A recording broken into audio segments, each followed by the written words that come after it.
সম্মানিত সুধী, আসসালামু আলাইকুম। এই মুহূর্তে যারা দেশ এবং দেশের বাহির থেকে দেখছেন আমাদের, আপনারা দেখতে পাচ্ছেন যে আমি এই মুহূর্তে আসলে অবস্থান করছি টাঙ্গাইল জেলার সখীপুর উপজেলার আমাদের 10 নং বড়ছানা ইউনিয়নের একেবারে 7 নং ওয়ার্ডের সীমান্তবর্তী এলাকা তথা বড়ছানা এবং কালিয়া ইউনিয়নের সীমান্তবর্তী এলাকা, যেটি আমাদের ঐতিহ্যবাহী মাছিয়া মোড় নামে পরিচিত।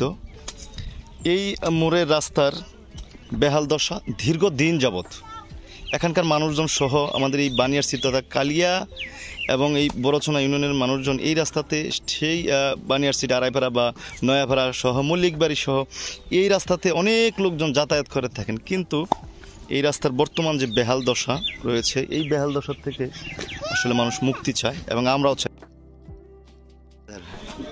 ভাই যে আমাদের বড়ছানা থেকে মাছিয়া মোড়ের একটু পশ্চিম সাইডের রাস্তাটা পাক্কি আছে, এটা থেকে বানিয়ারসি পর্যন্ত আমাদের 1 কিলো রাস্তার একটু উপর আছে।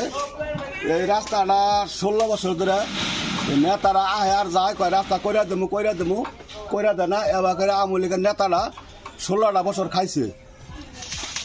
আর এই তারিখে জয় কইছিল যে এই রাস্তাটা কইরা দেবো, কিন্তু পরে নয় কয় রাস্তা আমি কইরা দিই আপনার, কয় 50 ফিট জায়গা উন থেকে এই তুরি করে দেবো না।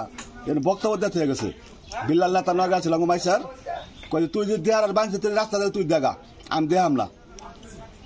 এটি আমার কথা। আর এই রাস্তাটা যে আবো এই রাস্তাটা আগে করে দেন না, বলতেছিলাম ভোট দেবো, নাহলে ভোট দেবো না। আওয়ামী লীগার জামাত নাই আর বিএনপি নাই, যে যাবো তার রাস্তাটা আগে করে দেন লাগবো। ধন্যবাদ।